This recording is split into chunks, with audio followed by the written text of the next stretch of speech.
চাল চানাচুর মাখা খেয়েছেন কখনো? খাননি?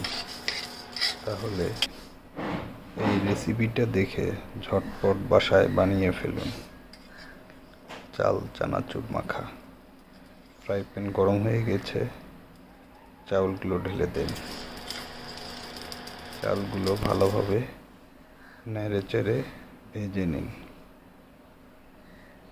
দেখুন চালগুলো লাফালাফি শুরু করে দিয়েছে। এই ভাজা প্রায় হয়ে গেছে, এখনো হয়নি, আর একটু ভাজা লাগবে। দেখতে থাকুন, দেখেন।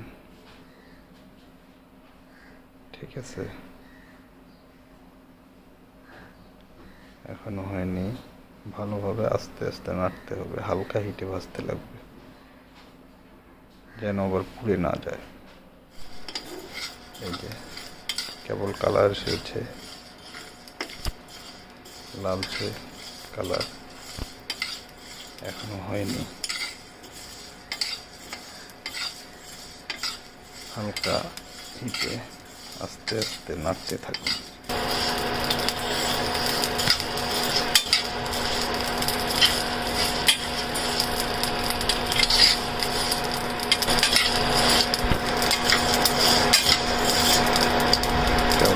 হয়ে গেছে, এখন তা প্লেটে ঢেলে দিন। পেঁয়াজ দিন, মরিচ থাকলে ধনিয়া পাতাও দিতে পারেন, লবণ দিন, তারপরে চানাচুর দিয়ে দিন। চানাচুরের পরিমাণ একটু বেশি দিলে ভালো হয়।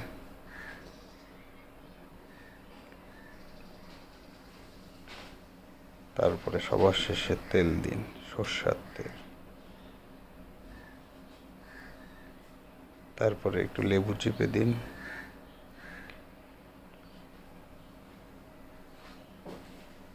লেবু একটু মোটামুটি দিলে ভালো হয়, যারা টক পছন্দ করেন তারা লেবু ভালোভাবে দিবেন। দিয়ে এভাবে মাখতে থাকুন,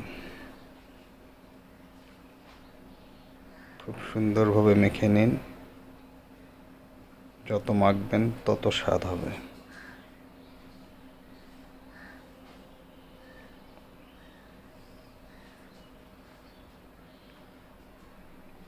খুব ভালোভাবে মেখে নিন।